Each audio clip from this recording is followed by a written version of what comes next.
On vient à notre enquête sur une filière qui fait aujourd'hui figure de modèle. Regardez cette image. Que deviennent nos vieilles voitures quand elles partent à la casse, quand elles quittent le circuit? Eh bien, vous allez voir qu'à quelques grammes près, elles peuvent être aujourd'hui entièrement désossées, démantelées, puis recyclées. Enquête réalisée par Yves Ginca et Émilie Denis.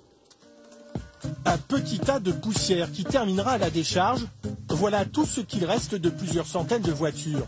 En fait, 98% de ces véhicules ont été recyclés auparavant dans un incroyable parcours que nous allons vous montrer. Accidentées ou en panne, livrées par les assureurs ou les garagistes, les voitures arrivent dans des centres de traitement agréés comme celui-ci. Nous sommes à Niort.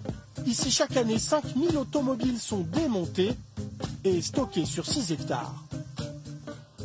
Première étape, l'expertise. Le chef d'équipe passe cette Twingo accidentée au peigne fin. Il inspecte et vérifie toutes les pièces. Celles qui sont en bon état vont rapporter de l'argent et seront revendues dans le monde entier. En carrosserie, elle est très belle. Tout ce qui est poignée et tout, c'est impeccable. Serrure impeccable. C'est fini cette voiture?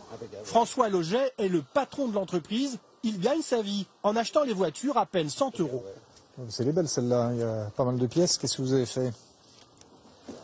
Ah oui, 80 pièces. C'est une bonne voiture, je pense qu'on va vendre environ 80 pièces sur cette voiture. Le prix moyen de vente d'une pièce est de l'ordre de 50 à 60 €. Donc par rapport au prix d'achat, c'est une voiture qui va générer une marge qui permet de couvrir largement les frais de transport, de dépollution et de recyclage. Ensuite, la voiture est dépolluée. C'est une obligation légale. En 30 minutes, huile, carburant, batterie sont retirés. Tout sera entièrement recyclé par l'industrie chimique. Puis vient le démontage. Ce rétroviseur, ce capot, cette portière, les pare-chocs, les roues, les phares, chaque élément est choisi avec soin en fonction des besoins du marché d'occasion. Sur une Twingo, tout se vend. On essaie de valoriser au mieux, de démonter le plus possible. Mais il est évident que si on a déjà 20 haillons de Twingo 2 en casier, on ne va pas en démonter un 21e si on n'en a vendu que 2 dans l'année. Le moteur, lui aussi, est entièrement désossé. Sur cette portière, comme sur chaque pièce, une étiquette et un code barre. Pour assurer la traçabilité, tout est référencé, informatisé et même pris en photo par le magasinier. C'est la Fashion Week de la carrosserie ici. Mais là, c'est toute l'année. C'est pas comme, il n'y a pas de collection là. En fait, c'est la photo qui permet d'assurer au client qui cherche sur Internet une pièce qu'il s'agit de la bonne pièce. Et ça lui permet également d'avoir avec transparence toutes les informations de la pièce. Dans les 65 000 mètres carrés de l'entreprise, plus de 100 000 pièces sont stockées. D'immenses étagères dans des hangars à perte de vue où tout est numéroté. Commandées par Internet ou par téléphone, les pièces sont vendues dans toute l'Europe, en Afrique et bien sûr en France, dans les boutiques de l'entreprise. Débarrassé de son pare-brise, mais pas de ses sièges, notre Twingo est enfin écrasé.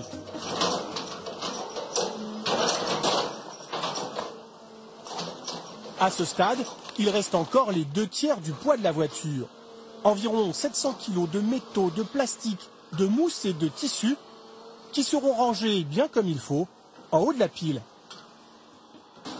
Direction le broyeur sur le port de Gennevilliers, près de Paris, où l'on découpe 300 voitures par jour. La grue centrale, avec son bras long de 25 mètres, soulève les carcasses comme des fétus de paille.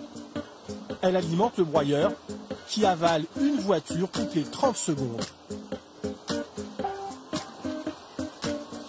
1000 tonnes de pression pour découper les châssis et les essieux. Ensuite, les morceaux sont triés. Sous nos yeux, un système complexe avec des aspirateurs géants qui avalent le plastique et le caoutchouc, des aimants qui séparent les métaux. La ferraille ressort sur ce tapis roulant, 50 tonnes à l'heure. Cette montagne sera expédiée à la Syrie pour y être refondue. Il y a aussi les plastiques utilisés pour refaire des pièces automobiles. Et des métaux comme l'aluminium, le cuivre, le laiton, qui qui finiront en lingots. À l'arrivée, ce résidu de broyage, surtout un mélange de textile, de mousse et de caoutchouc. Il reste encore une ultime étape. Tout ça, vous le jetez? Ah non, pas du tout. On l'envoie dans les filiales du groupe pour le recycler parce que comme vous pouvez voir, il y a aussi des plastiques qu'on peut réutiliser. Il y a aussi des métaux, des câbles. Direction la Picardie où l'on va faire dans l'ultra précis. Près de 100 machines en ligne, broient encore et tamisent 30 tonnes de résidus par jour. À la sortie, de minuscules billes de plastique, des paillettes de cuivre et enfin ce tas de poussière que nous avons vu au début du reportage. 2% de la voiture seulement qui termine à la décharge.